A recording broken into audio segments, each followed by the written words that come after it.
ಓಂ ಶಾಂತಿ. ಈ ದಿನದ ಮುರಳಿಯ ದಿನಾಂಕವಾಗಿದೆ 17/12/2025. ಪ್ರಾತಃ ಮುರಳಿ ಬಾಪ್ತಾದ ಮಧುಬನ್. ಮಧುರ ಮಕ್ಕಳೇ, ನೀವು ಮನಸ್ಸ ವಾಚ ಕರ್ಮಣ ಬಹಳ ಖುಷಿಯಲ್ಲಿ ಇರಬೇಕಾಗಿದೆ. ಎಲ್ಲರನ್ನೂ ಖುಷಿಪಡಿಸಬೇಕು, ಯಾರಿಗೂ ದುಃಖವನ್ನು ಕೊಡಬಾರದು. ಪ್ರಶ್ನೆಯಾಗಿದೆ, ಡಬಲ್ ಅಹಿಂಸಕರಾಗುವ ಮಕ್ಕಳು ಯಾವ ಗಮನವನ್ನಿಡಬೇಕು? ಉತ್ತರ, ಪಾಯಿಂಟ್ ನಂಬರ್ 1, ಗಮನವನ್ನಿಡಿ. ಯಾರಿಗಾದರೂ ದುಃಖವಾಗುವಂತಹ ಮಾತು ಬಾಯಿಂದ ಬರಬಾರದು, ಏಕೆಂದರೆ ಮಾತಿನ ಮೂಲಕ ದುಃಖ ಕೊಡುವುದು ಸಹ ಹಿಂಸೆಯಾಗಿದೆ. ಪಾಯಿಂಟ್ ನಂಬರ್ 2, ನಾವು ದೇವತೆಗಳಾಗುವವರಿದ್ದೇವೆ, ಆದ್ದರಿಂದ ಚಲನೆಯು ಬಹಳ ರಾಯಲ್ ಆಗಿರಲಿ.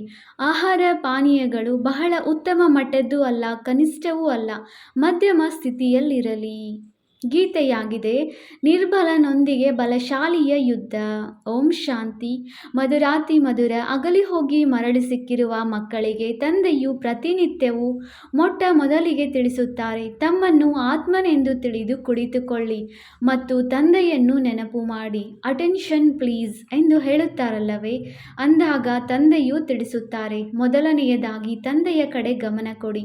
ತಂದೆಯು ಎಷ್ಟು ಮಧುರವಾಗಿದ್ದಾರೆ, ಅವರಿಗೆ ಪ್ರೀತಿಯ ಸಾಗರ, ಜ್ಞಾನ ಸಾಗರನೆಂದು ಹೇಳಲಾಗುತ್ತದೆ. ಅಂದ ಮೇಲೆ ನೀವು ಪ್ರಿಯರಾಗಬೇಕು. ಮನಸ್ಸ ವಾಚ ಕರ್ಮಣ ಪ್ರತಿಯೊಂದು ಮಾತಿನಲ್ಲಿಯೂ ನಿಮಗೆ ಖುಷಿ ಇರಬೇಕಾಗಿದೆ. ಯಾರಿಗೂ ದುಃಖವನ್ನು ಕೊಡಬಾರದು. ತಂದೆಯೂ ಸಹ ಯಾರಿಗೂ ದುಃಖ ಕೊಡುವುದಿಲ್ಲ. ತಂದೆಯು ಬಂದಿರುವುದೇ ಸುಖಿಯನ್ನಾಗಿ ಮಾಡಲು. ಆದ್ದರಿಂದ ನೀವು ಸಹ ಯಾರಿಗೂ ಯಾವುದೇ ಪ್ರಕಾರದ ದುಃಖ ಕೊಡಬಾರದು. ಯಾವುದೇ ಅಂತಹ ಕರ್ಮ ಮಾಡಬಾರದು, ಮನಸ್ಸಿನಲ್ಲಿಯೂ ಬರಬಾರದು. ಆದರೆ ಆ ಸ್ಥಿತಿಯು ಅಂತಿಮದಲ್ಲಿ ಬರುವುದು. ಅಲ್ಲಿಯವರೆಗೆ ಕರ್ಮೇಂದ್ರಿಯಗಳಿಂದ ಯಾವುದಾದರೊಂದು ತಪ್ಪುಗಳು ಆಗುತ್ತವೆ. ತಮ್ಮನ್ನು ಆತ್ಮನೆಂದು ತಿಳಿದು ಅನ್ಯರನ್ನು ಸಹೋದರ ಆತ್ಮನೆಂದು ನೋಡಿದಾಗ ಯಾರಿಗೂ ದುಃಖ ಕೊಡುವುದಿಲ್ಲ. ಶರೀರವನ್ನೇ ನೋಡದಿದ್ದರೆ ದುಃಖವನ್ನು ಹೇಗೆ ಕೊಡುತ್ತೀರಿ? ಇದರಲ್ಲಿ ಗುಪ್ತ ಪರಿಶ್ರಮವಿದೆ. ಇದೆಲ್ಲವೂ ಬುದ್ಧಿಯ ಕೆಲಸವಾಗಿದೆ. ನೀವೀಗ ಪಾರಸ ಬುದ್ಧಿಯವರಾಗುತ್ತಿದ್ದೀರಿ. ಯಾವಾಗ ಪಾರಸ ಬುದ್ಧಿಯವರಾಗಿದ್ದೀರೋ ಆಗ ಬಹಳ ಸುಖವನ್ನು ನೋಡಿದಿರಿ. ನೀವೇ ಸುಖಧಾಮದ ಮಾಲೀಕನಾಗಿದ್ದೀರಲ್ಲವೇ. ಇದು ದುಃಖಧಾಮವಾಗಿದೆ. ಇದು ಬಹಳ ಸಹಜವಾದ ಮಾತಾಗಿದೆ. ಆ ಶಾಂತಿಧಾಮವು ನಮ್ಮ ಮಧುರ ಮನೆಯಾಗಿದೆ. ನಾವು ಅಲ್ಲಿಂದ ಪಾತ್ರವನ್ನು ಅಭಿನಯಿಸಲು ಬಂದಿದ್ದೇವೆ. ದುಃಖದ ಪಾತ್ರವನ್ನು ಸಹ ಬಹಳ ಸಮಯ ಅಭಿನಯಿಸಿದ್ದೇವೆ. ಈಗ ಸುಖಧಾಮಕ್ಕೆ ಹೋಗಬೇಕಾಗಿದೆ. ಆದ್ದರಿಂದ ಪರಸ್ಪರ ಸಹೋದರರೆಂದು ತಿಳಿಯಬೇಕಾಗಿದೆ. ಆತ್ಮವು ಆತ್ಮಕ್ಕೆ ದುಃಖ ಕೊಡಲು ಸಾಧ್ಯವಿಲ್ಲ. ತನ್ನನ್ನು ಆತ್ಮನೆಂದು ತಿಳಿದು ಆತ್ಮನೊಂದಿಗೆ ಮಾತನಾಡುತ್ತಿದ್ದೇವೆ. ಆತ್ಮವೇ ಸಿಂಹಾಸನದ ಮೇಲೆ ವಿರಾಜಮಾನವಾಗಿದೆ. ಇದೂ ಸಹ ಶಿವ ತಂದೆಯ ರಥವಲ್ಲವೇ? ಮಕ್ಕಳು ಹೇಳುತ್ತಾರೆ, ನಾವು ಶಿವ ತಂದೆಯ ರಥವನ್ನು ಶೃಂಗರಿಸುತ್ತೇವೆ, ಶಿವ ತಂದೆಯ ರಥಕ್ಕೆ ತಿನ್ನಿಸುತ್ತೇವೆ. ಆಗ ಶಿವ ತಂದೆಯ ನೆನಪೇ ಇರುತ್ತದೆ. ಅವರು ಕಲ್ಯಾಣಕಾರಿ ತಂದೆಯಾಗಿದ್ದಾರೆ.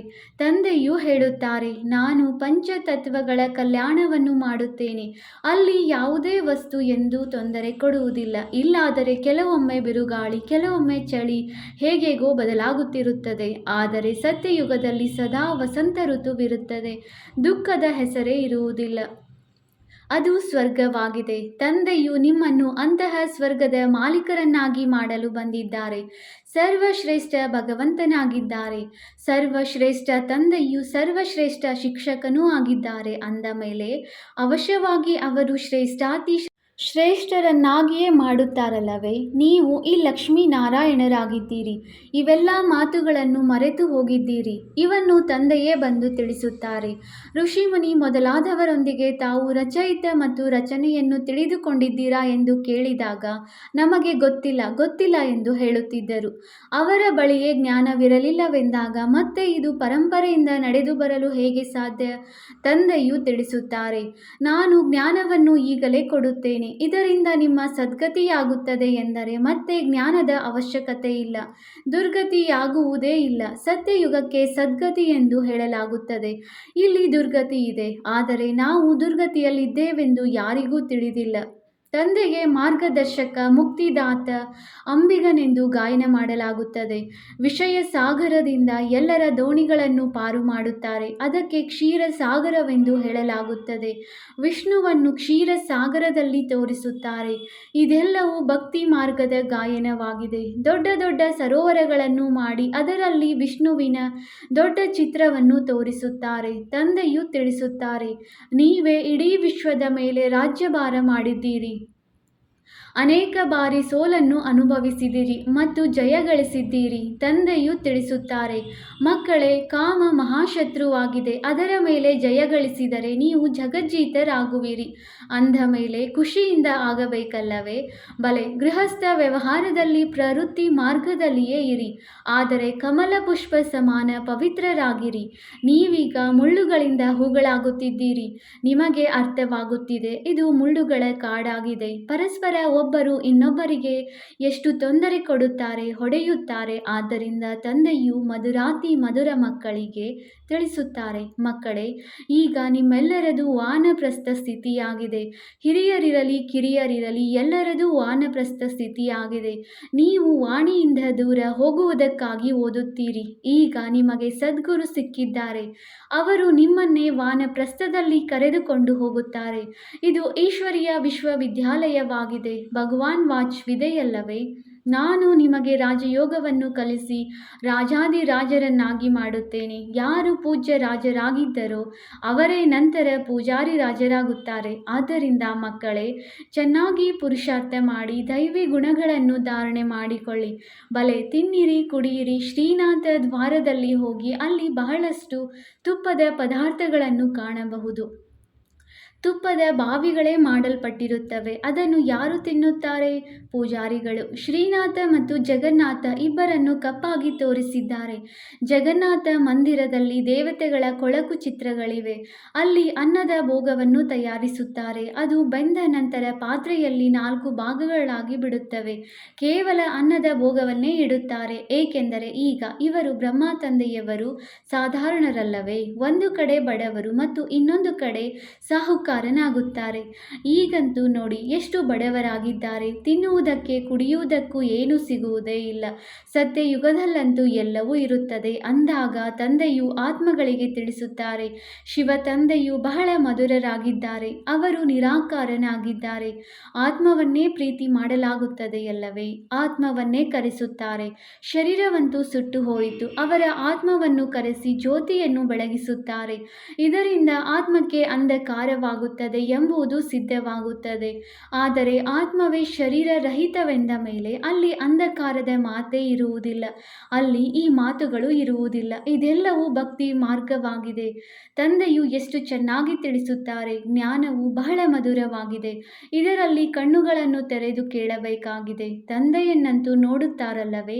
ಹಾಗೆಯೇ ನಿಮಗೆ ತಿಳಿದಿದೆ, ಶಿವ ತಂದೆಯು ಇಲ್ಲಿ ವಿರಾಜಮಾನನಾಗಿದ್ದಾರೆ. ಅಂದಾಗ ಕಣ್ಣುಗಳನ್ನು ತೆರೆದು ಕುಳಿತುಕೊಳ್ಳಬೇಕಲ್ಲವೇ?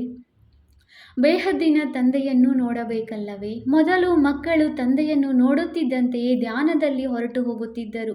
ಪರಸ್ಪರ ಕುಳಿತಿದ್ದಂತೆಯೇ ಧ್ಯಾನದಲ್ಲಿ ಹೊರಟು ಹೋಗುತ್ತಿದ್ದರು. ಕಣ್ಣು ಮುಚ್ಚಿ ಹೊರಟು ಹೋಗುತ್ತಿದ್ದರು. ಬಹಳ ಚಮತ್ಕಾರವಾಗಿತ್ತು. ತಂದೆಯು ತಿಳಿಸುತ್ತಾರೆ, ಒಬ್ಬರು ಇನ್ನೊಬ್ಬರನ್ನು ನೋಡುತ್ತೀರೆಂದರೆ ನಾನು ನನ್ನ ಸಹೋದರನೊಂದಿಗೆ ಮಾತನಾಡುತ್ತೇನೆಂದು ತಿಳಿದುಕೊಳ್ಳಿ. ನೀವು ಬೇಹದ್ದಿನ ತಂದೆಯ ಸೂಚನೆಯನ್ನು ಪಾಲಿಸುವುದಿಲ್ಲವೇ? ನೀವು ಈ ಅಂತಿಮ ಜನ್ಮ ಪವಿತ್ರರಾಗುತ್ತೀರೆಂದರೆ ಪವಿತ್ರ ಪ್ರಪಂಚದ ಮಾಲೀಕರಾಗುತ್ತೀರಿ. ತಂದೆಯು ಅನೇಕರಿಗೆ ತಿಳಿಸುತ್ತಾರೆ. ಕೆಲವರಂತೂ, ಬಾಬಾ, ನಾನು ಖಂಡಿತ ಪವಿತ್ರನಾಗುತ್ತೇವೆಂದು ಕೂಡಲೇ ಹೇಳುತ್ತಾರೆ. ಪವಿತ್ರವಾಗುವುದು ಒಳ್ಳೆಯದಲ್ಲವೇ? ಕುಮಾರಿಯು ಪವಿತ್ರವಾದಾಗ ಎಲ್ಲರೂ ಅವಳಿಗೆ ತಲೆಬಾಗುತ್ತಾರೆ. ಮತ್ತೆ ವಿವಾಹವಾದರೆ ಅವಳು ಎಲ್ಲರ ಮುಂದೆ ತಲೆಬಾಗಬೇಕಾಗುತ್ತದೆ. ಪೂಜಾರಿಯಾಗಿ ಬಿಡುತ್ತಾಳೆ. ಆದ್ದರಿಂದ ಪವಿತ್ರತೆಯು ಒಳ್ಳೆಯದಲ್ಲವೇ? ಪವಿತ್ರತೆ ಇದ್ದಲ್ಲಿ ಸುಖ ಶಾಂತಿ ಇರುತ್ತದೆ. ಎಲ್ಲವೂ ಪವಿತ್ರತೆಯ ಮೇಲೆ ಆಧಾರಿತವಾಗಿದೆ. ಹೇ ಪತಿತ ಪಾವನ, ಬನ್ನಿ ಎಂದು ಕರೆಯುತ್ತಾರೆ.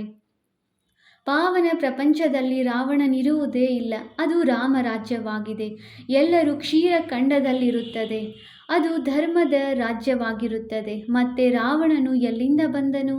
ರಾಮಾಯಣ ಇತ್ಯಾದಿಗಳನ್ನು ಎಷ್ಟು ಪ್ರೀತಿಯಿಂದ ಕುಳಿತು ಕೇಳುತ್ತಾರೆ. ಹೇಳುತ್ತಾರೆ. ಇದೆಲ್ಲವೂ ಭಕ್ತಿಯಾಗಿದೆ. ಮಕ್ಕಳು ಸಾಕ್ಷಾತ್ಕಾರದಲ್ಲಿ ನೃತ್ಯ ಮಾಡತೊಡಗುತ್ತಾರೆ. ಸತ್ಯದ ದೋಣಿಯ ಗಾಯನವಿದೆ. ಸತ್ಯದ ದೋಣಿಯು ಅಲುಗಾಡುವುದು, ಆದರೆ ಮುಳುಗುವುದಿಲ್ಲ. ಮತ್ಯಾವುದೇ ಸತ್ಸಂಗದಲ್ಲಿ ಹೋಗಲು ಯಾರೂ ತಡೆಯುವುದಿಲ್ಲ, ಆದರೆ ಇಲ್ಲಿಗೆ ಬರಲು ಎಷ್ಟೊಂದು ತಡೆಯುತ್ತಾರೆ. ತಂದೆಯು ನಿಮಗೆ ಜ್ಞಾನವನ್ನು ಕೊಡುತ್ತಾರೆ. ನೀವು ಬೀಕೆಗಳಾಗುತ್ತೀರಿ. ಬ್ರಾಹ್ಮಣರಂತೂ ಅವಶ್ಯವಾಗಿ ಆಗಬೇಕಾಗಿದೆ. ತಂದೆಯು ಸ್ವರ್ಗದ ಸ್ಥಾಪನೆ ಮಾಡುವವರಾಗಿದ್ದಾರೆ ಅಂದ ಮೇಲೆ ನಾವು ಸಹ ಸ್ವರ್ಗದ ಮಾಲೀಕರಾಗಬೇಕು. ನಾವಿಲ್ಲಿ ನರಕದಲ್ಲಿ ಏಕೆ ಬಿದ್ದಿದ್ದೇವೆ? ಈಗ ಅರ್ಥವಾಗುತ್ತದೆ. ಮೊದಲು ನಾವು ಸಹ ಪೂಜಾರಿಗಳಾಗಿದ್ದೆವು. ಈಗ ಮತ್ತೆ 21 ಜನ್ಮಗಳಿಗಾಗಿ ಪೂಜ್ಯರಾಗುತ್ತೇವೆ. 63 ಜನ್ಮಗಳು ಪೂಜಾರಿಗಳಾದೆವು. ಈಗ ಮತ್ತೆ ನಾವು ಪೂಜ್ಯ ಸ್ವರ್ಗದ ಮಾಲೀಕರಾಗುತ್ತೇವೆ. ಇದು ನರನಿಂದ ನಾರಾಯಣನಾಗುವ ಜ್ಞಾನವಾಗಿದೆ. ಭಗವಾನ್ ವಾಚ್: ನಾನು ನಿಮ್ಮನ್ನು ರಾಜರಿಗೂ ರಾಜರನ್ನಾಗಿ ಮಾಡುತ್ತೇನೆ. ಪತಿತ ರಾಜರು ಪಾವನ ರಾಜರಿಗೆ ವಂದಿಸುತ್ತಾರೆ. ಪ್ರತಿಯೊಬ್ಬ ಮಹಾರಾಜನ ಮಹಲುಗಳಲ್ಲಿ ಮಂದಿರವು ಖಂಡಿತ ಇರುತ್ತದೆ. ಅದರಲ್ಲಿಯೇ ರಾಧೆ ಕೃಷ್ಣ ಅಥವಾ ಲಕ್ಷ್ಮೀನಾರಾಯಣನ ಇಲ್ಲವೇ ರಾಮ ಸೀತೆಯ ಮಂದಿರವಿರುತ್ತದೆ. ಇತ್ತೀಚೆಗಂತೂ ಗಣೇಶ, ಹನುಮಂತ ಮೊದಲಾದವರ ಮಂದಿರಗಳನ್ನು ಕಟ್ಟಿಸುತ್ತಿರುತ್ತಾರೆ. ಭಕ್ತಿ ಮಾರ್ಗದಲ್ಲಿ ಎಷ್ಟೊಂದು ಅಂಧಶ್ರದ್ಧೆ ಇದೆ. ನೀವೀಗ ತಿಳಿದುಕೊಂಡಿದ್ದೀರಿ. ನಾವೇ ರಾಜ್ಯಭಾರ ಮಾಡಿದೆವು, ನಂತರ ವಾಮ ಮಾರ್ಗದಲ್ಲಿ ಇಳಿದೆವು. ಈಗ ತಂದೆಯು ತಿಳಿಸುತ್ತಾರೆ, ಮಕ್ಕಳೇ, ಇದು ನಿಮ್ಮದು ಅಂತಿಮ ಜನ್ಮವಾಗಿದೆ. ಮಧುರಾತಿ ಮಧುರ ಮಕ್ಕಳೇ, ಮೊದಲು ನೀವು ಸ್ವರ್ಗದಲ್ಲಿದ್ದೀರಿ. ನಂತರ ಇಳಿಯುತ್ತಾ ಇಳಿಯುತ್ತಾ ಈಗ ಬಹಳ ಕನಿಷ್ಠ ಮಟ್ಟದಲ್ಲಿದ್ದೀರಿ. ಮಕ್ಕಳು ಹೇಳುತ್ತೀರಿ, ನಾವು ಬಹಳ ಶ್ರೇಷ್ಠರಾಗಿದ್ದೆವು. ಈಗ ಪುನಃ ತಂದೆಯು ನಮ್ಮನ್ನು ಶ್ರೇಷ್ಠ ಮಟ್ಟಕ್ಕೆ ಏರಿಸುತ್ತಾರೆ. ನಾವು ಪ್ರತಿ 5000 ವರ್ಷಗಳ ನಂತರ ಓದುತ್ತಲೇ ಬರುತ್ತೇವೆ. ಇದಕ್ಕೆ ವಿಶ್ವದ ಇತಿಹಾಸ ಭೂಗೋಳದ ಪುನರಾವರ್ತನೆ ಎಂದು ಹೇಳಲಾಗುತ್ತದೆ. ತಂದೆಯು ತಿಳಿಸುತ್ತಾರೆ, ನಾನು ನೀವು ಮಕ್ಕಳನ್ನು ವಿಶ್ವದ ಮಾಲೀಕರನ್ನಾಗಿ ಮಾಡುತ್ತೇನೆ. ಇಡೀ ವಿಶ್ವದಲ್ಲಿ ನಿಮ್ಮ ರಾಜ್ಯವಿರುವುದು. ಗೀತೆಯಲ್ಲಿಯೂ ಇದೆಯಲ್ಲವೇ? ಬಾಬಾ ತಾವು ಇಂತಹ ರಾಜ್ಯವನ್ನು ಕೊಡುತ್ತೀರಿ, ಯಾವುದನ್ನು ಯಾರೂ ಕಸಿದುಕೊಳ್ಳಲು ಸಾಧ್ಯವಿಲ್ಲ. ಈಗಂತೂ ಎಷ್ಟೊಂದು ಪೈಪೋಟಿ ಇದೆ. ನೀರಿಗಾಗಿ, ಜಮೀನಿಗಾಗಿ ಜಗಳವೇ ನಡೆಯುತ್ತಿರುತ್ತದೆ. ತಮ್ಮ ತಮ್ಮ ಪ್ರಾಂತ್ಯಗಳ ಸಂಭಾಲನೆ ಮಾಡುತ್ತಿರುತ್ತಾರೆ. ಮಾಡದಿದ್ದರೆ ಹುಡುಗರು ಕಲ್ಲು ಎಸೆಯತೊಡಗುವರು. ಈ ನವಯುವಕರು ಶಕ್ತಿವಂತರಾಗಿ ಭಾರತದ ರಕ್ಷಣೆ ಮಾಡುತ್ತಾರೆಂದು ಅವರು ತಿಳಿಯುತ್ತಾರೆ. ಆದರೆ ಯುವಕರು ಈಗ ತಮ್ಮ ಶಕ್ತಿಯನ್ನು ಈ ರೂಪದಲ್ಲಿ ತೋರಿಸುತ್ತಿರುತ್ತಾರೆ. ಪ್ರಪಂಚದ ಸ್ಥಿತಿ ನೋಡಿ ಹೇಗಿದೆ. ರಾವಣ ರಾಜ್ಯವಲ್ಲವೇ? ತಂದೆಯು ತಿಳಿಸುತ್ತಾರೆ, ಮಕ್ಕಳೇ, ಇದು ಆಸೂರಿ ಪ್ರಪಂಚವಾಗಿದೆ.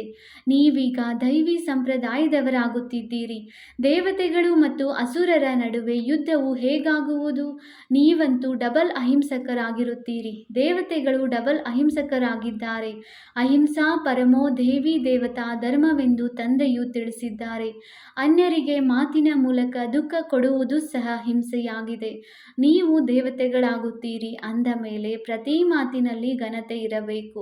ಆಹಾರ ಪಾನೀಯಗಳು ಬಹಳ ಉತ್ತಮ ಮಟ್ಟವೂ ಅಲ್ಲ, ಬಹಳ ಕನಿಷ್ಠ ಮಟ್ಟದ್ದೂ ಅಲ್ಲ, ಮಧ್ಯಮ ಸ್ಥಿತಿಯದಾಗಿರಲಿ, ಅರ್ಥಾತ್ ಏಕರಸವಾಗಿರಲಿ. ರಾಜರು ಬಹಳ ಕಡಿಮೆ ಮಾತನಾಡುತ್ತಾರೆ. ಪ್ರಜೆಗಳಿಗೂ ರಾಜರಲ್ಲಿ ಬಹಳ ಪ್ರೀತಿ ಇರುತ್ತದೆ. ಇಲ್ಲಂತೂ ನೋಡಿ ಏನಾಗಿ ಬಿಟ್ಟಿದೆ. ಎಷ್ಟೊಂದು ಚಳುವಳಿಗಳು ಇವೆ. ತಂದೆಯು ತಿಳಿಸುತ್ತಾರೆ, ಯಾವಾಗ ಪ್ರಪಂಚದ ಸ್ಥಿತಿಯು ಈ ರೀತಿಯಾಗುವುದೋ ಆಗ ನಾನು ಬಂದು ವಿಶ್ವದಲ್ಲಿ ಶಾಂತಿ ಸ್ಥಾಪಿಸುತ್ತೇನೆ. ಎಲ್ಲರೂ ಸೇರಿ ಒಂದಾಗಲೆಂದು ಸರ್ಕಾರವು ಬಯಸುತ್ತದೆ. ಬಲೆ, ಎಲ್ಲರೂ ಸಹೋದರರಾಗಿದ್ದಾರೆ. ಆದರೆ ಇದಂತೂ ಆಟವಲ್ಲವೇ? ತಂದೆಯು ಮಕ್ಕಳಿಗೆ ತಿಳಿಸುತ್ತಾರೆ, ನೀವು ಯಾವುದರ ಚಿಂತೆಯನ್ನು ಮಾಡಬೇಡಿ. ಈಗ ದವಸ ಧಾನ್ಯಗಳ ತೊಂದರೆ ಇದೆ. ಸತ್ಯಯುಗದಲ್ಲಂತೂ ಇದೆಲ್ಲವೂ ಯಥೇಚ್ಛವಾಗಿರುವುದು. ಹಣವಿಲ್ಲದೆ ಎಷ್ಟು ಬೇಕೋ ಅಷ್ಟು ಸಿಗುತ್ತಿರುತ್ತದೆ. ಈಗ ಅಂತಹ ದೈವಿ ರಾಜಧಾನಿಯನ್ನು ಸ್ಥಾಪನೆ ಮಾಡುತ್ತಿದ್ದೇವೆ. ನಾವು ಆರೋಗ್ಯವನ್ನು ಈ ರೀತಿ ಮಾಡಿಬಿಡುತ್ತೇವೆ. ಅಲ್ಲಿ ಎಂದೂ ಯಾರೂ ರೋಗಿಯಾಗುವುದೇ ಇಲ್ಲ. ಗ್ಯಾರಂಟಿ ಕೊಡುತ್ತೇನೆ. ನಾವು ಈ ದೇವತೆಗಳಂತಹ ನಡವಳಿಕೆಯನ್ನಾಗಿ ಮಾಡುತ್ತೇವೆ. ಎಂತೆಂತಹ ಮಂತ್ರಿಗಳು ಆ ರೀತಿಯಾಗಿ ಅವರಿಗೆ ತಿಳಿಸಿಕೊಡಿ. ಬಹಳ ಯುಕ್ತಿಯಿಂದ ತಿಳಿಸಿ. ಅವರ ಅಭಿಪ್ರಾಯದ ಪತ್ರದಲ್ಲಿ ಬಹಳ ಚೆನ್ನಾಗಿ ಬರೆಯುತ್ತಾರೆ. ಆದರೆ ಅವರು ತಿಳಿದುಕೊಳ್ಳಬೇಕಲ್ಲವೇ? ಅದಕ್ಕಾಗಿ ನಮಗೆ ಬಿಡುವಿಲ್ಲವೆಂದು ಹೇಳುತ್ತಾರೆ. ನೀವು ಹಿರಿಯರು ಈ ಮಾತನ್ನು ಧೈರ್ಯದಿಂದ ಹೇಳಿದಾಗ ಬಡವರ ಉನ್ನತಿಯೂ ಆಗುವುದು. ತಂದೆಯು ತಿಳಿಸುತ್ತಾರೆ, ಈಗ ಎಲ್ಲರ ತಲೆಯ ಮೇಲೆ ಮೃತ್ಯು ಕುಳಿತಿದೆ. ಇಂದು ನಾಳೆ ಎಂದು ಹೇಳುತ್ತಾ ಹೇಳುತ್ತಾ ಕಾಲವು ಕಬಳಿಸಿಬಿಡುತ್ತದೆ. ಹೋಗಿಬಿಡುವುದು. ನೀವು ಕುಂಭಕರ್ಣರ ತರಹ ಆಗುತ್ತಿದ್ದೀರಿ. ಹೀಗೆ ತಿಳಿಸುವುದರಲ್ಲಿ ಮಕ್ಕಳಿಗೆ ಬಹಳ ಮಜಾ ಬರುತ್ತದೆ. ತಂದೆಯೇ ಈ ಚಿತ್ರಗಳನ್ನು ಮಾಡಿಸಿದ್ದಾರೆ. ದಾದಾರವರಿಗೂ ಸಹ ಈ ಜ್ಞಾನವಿರಲಿಲ್ಲ. ನಿಮಗೆ ಲೌಕಿಕ ಮತ್ತು ಪಾರಲೌಕಿಕ ತಂದೆಯಿಂದ ಆಸ್ತಿಯು ಸಿಗುತ್ತದೆ, ಅಲೌಕಿಕ ತಂದೆಯಿಂದ ಆಸ್ತಿಯು ಸಿಗುವುದಿಲ್ಲ. ಇವರಂತೂ ಬ್ರಹ್ಮ ತಂದೆಯವರು ಮಧ್ಯದಲ್ಲಿ ದಲ್ಲಾಳಿಯಾಗಿದ್ದಾರೆ. ಇವರಿಗೆ ಯಾವುದೇ ಆಸ್ತಿ ಇಲ್ಲ. ಆದ್ದರಿಂದ ಪ್ರಜಾಪಿತ ಬ್ರಹ್ಮನನ್ನು ನೆನಪು ಮಾಡಬಾರದು. ನನ್ನಿಂದ ನಿಮಗೆ ಏನೂ ಸಿಗುವುದಿಲ್ಲ. ನಾನು ಸಹ ನಿಮ್ಮ ಹಾಗೆ ಓದುತ್ತೇನೆ. ಒಂದನೆಯದಾಗಿ ಲೌಕಿಕ ತಂದೆಯಿಂದ, ಇನ್ನೊಂದು ಬೇಹದ್ದಿನ ತಂದೆಯಿಂದ ಆಸ್ತಿಯು ಸಿಗುತ್ತದೆ. ಪ್ರಜಾಪಿತ ಬ್ರಹ್ಮನು ಆಸ್ತಿಯನ್ನೇನು ಕೊಡುತ್ತಾರೆ? ತಂದೆಯು ತಿಳಿಸುತ್ತಾರೆ, ಮಕ್ಕಳೇ, ನನ್ನೊಬ್ಬನನ್ನೇ ನೆನಪು ಮಾಡಿ. ಇವರು ಬ್ರಹ್ಮ ತಂದೆಯವರು ರಥವಲ್ಲವೇ?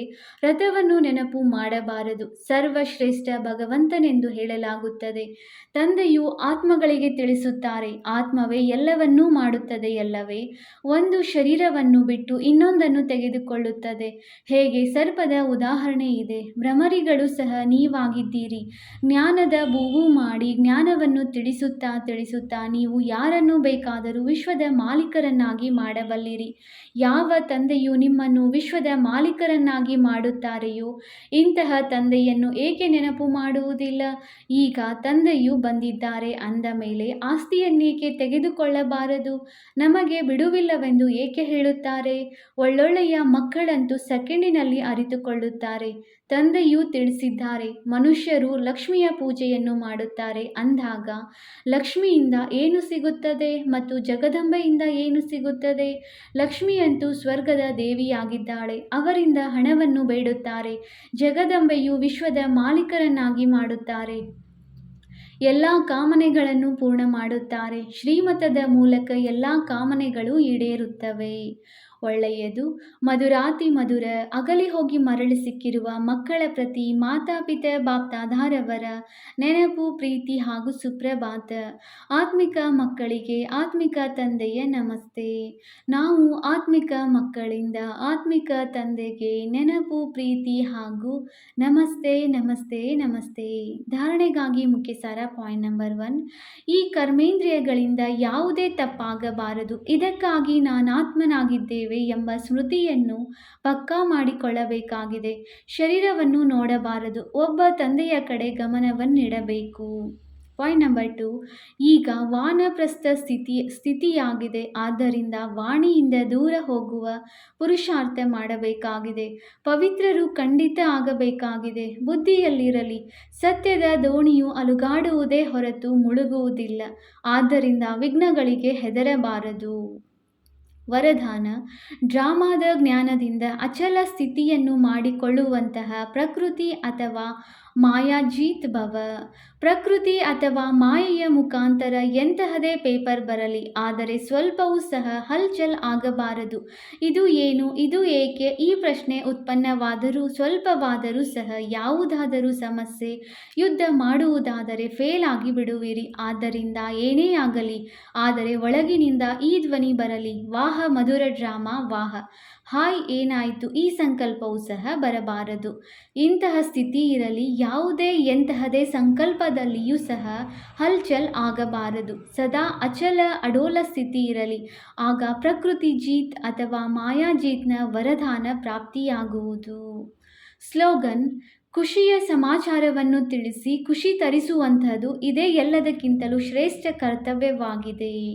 ಅವ್ಯಕ್ತ ಸೂಚನೆ: ಈಗ ಸಂಪನ್ನ ಅಥವಾ ಕರ್ಮಾತೀತರಾಗುವುದರಲ್ಲಿ ತತ್ಪರರಾಗಿರಿ. ಮಹಾರಥಿಗಳ ಪುರುಷಾರ್ಥ ಈಗ ವಿಶೇಷ ಇದೆ, ಅಭ್ಯಾಸದ್ದಾಗಿದೆ. ಈಗೀಗ ಕರ್ಮಯೋಗಿ, ಈಗೀಗ ಕರ್ಮಾತೀತ ಸ್ಟೇಜ್. ಹಳೆಯ ಪ್ರಪಂಚದಲ್ಲಿ, ಹಳೆಯ ಅಂತಿಮ ಶರೀರದಲ್ಲಿ ಯಾವುದೇ ಪ್ರಕಾರದ ವ್ಯಾಧಿ ತಮ್ಮ ಶ್ರೇಷ್ಠ ಸ್ಥಿತಿಯ ಏರುಪೇರಿನಲ್ಲಿ ತರಬೇಡಿ. ಸ್ವಚಿಂತನ, ಜ್ಞಾನಚಿಂತನ, ಶುಭ ಚಿಂತಕರಾಗುವ ಚಿಂತನೆಯೇ ನಡೆಯಲಿ. ಆಗ ಹೇಳಲಾಗುತ್ತದೆ ಕರ್ಮಾತೀತ ಸ್ಥಿತಿ. ಓಂ ಶಾಂತಿ.